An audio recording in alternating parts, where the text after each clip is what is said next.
دیریلش۔ اس ڈرامے کی مقبولیت کا اندازہ اس بات سے بخوبی لگایا جا سکتا ہے کہ ٹی آر ٹی کے ڈپٹی ڈائریکٹر جنرل ابراہیم ایلن کے مطابق یہ ڈرامہ 60 سے زائد ممالک میں ٹی وی چینلز پر دکھایا جا رہا ہے۔ اب تک دنیا کے 78 ممالک میں یہ سیریز دیکھی جا رہی ہے، جس میں مستقل اضافہ ہو رہا ہے۔ فنی اعتبار سے تو یہ ڈرامہ ایک شاہکار ہی ہے۔ اس کی ایک اور خوبی یہ ہے کہ یہ مسلمانوں پر مسلط کردہ احساس کمتری کا طلسم قدرت توڑ کر پھینک دیتا ہے۔ ڈرامے کا یہ مذہبی پہلو اتنا شاندار ہے کہ 2007 میں نیو یارک ٹائمز میں ولیم ارمسٹرنگ نے لکھا کہ طیب اردگان اور ترکی کی نفسیات جاننے کے لیے ارطغرل ڈرامہ دیکھ لیجئے۔ اس بیان نے پروپیگنڈے کی ایک صورت اختیار کر لی، جس کے مطابق اردوان نے ارطغرل کے خلاف ہونے والے اس سارے پروپیگنڈے کے جواب میں صرف ایک فقرہ کہا کہ جب تک شیر اپنی تاریخ خود نہیں لکھیں گے تب تک شکاری ہی ہیرو بنے رہیں گے۔ وزیراعظم عمران خان کی ہدایت پر اردو زبان میں ڈب کی جانے والی اسلامی تاریخ پر مبنی شاہراہ آفاق ترک سیریز کو دیریلش ارطغرل رمضان میں ارطغرل غازی کے نام سے سرکاری ٹی وی پر نشر کیا جائے گا۔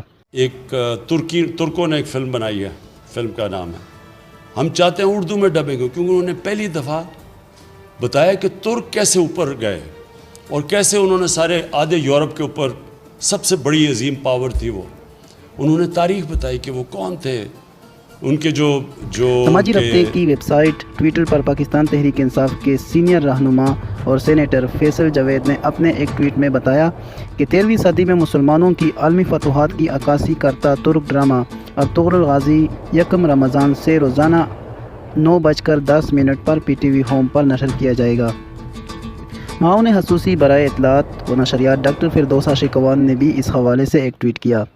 واضح رہے کہ گزشتہ سال 2 اکتوبر کو اسلام آباد میں ایک تقریب سے خطاب کے دوران وزیراعظم پاکستان عمران خان نے تاریخی ترک ڈرامے دیریلش ارطغرل کا اپنی تقریر میں ذکر کرتے ہوئے اس خواہش کا اظہار کیا تھا کہ ترک سیریز اردو میں ڈب ہو تاکہ ہمارے لوگوں کو مسلمانوں کی تاریخ کا پتہ چلے۔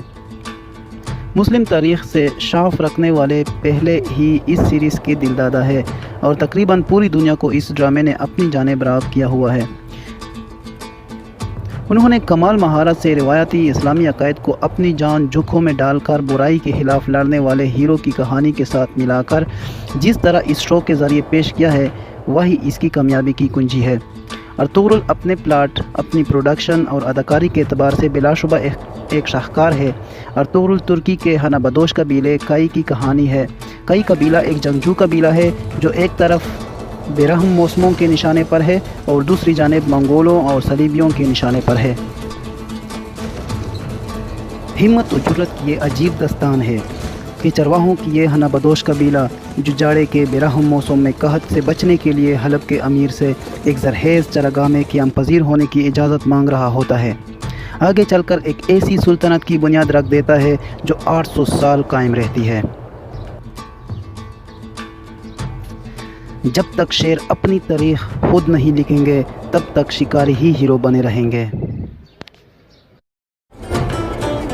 اے آسمانوں اور زمین کو پیدا کرنے والے میرے رب، تو ہی ہر راستے اور ہر منزل کا خالق و مالک ہے۔ میں نے جو راستہ اختیار کیا ہے اس کا انجام خیر کر دے۔ یا اللہ، تو خوب جانتا ہے کہ مجھے تاج و تخت اور ملک و مال کی کوئی خواہش نہیں۔ میرا مقصد تو صرف تیرے نام کو سربلند کرنا ہے۔ میرے تلوار چلانے کا مقصد صرف اور صرف تیرے انصاف کو قائم کرنا ہے۔ اگر میں اس راستے سے بھٹک جاؤں یا میری عقل پھر جائے تو اے میرے رب،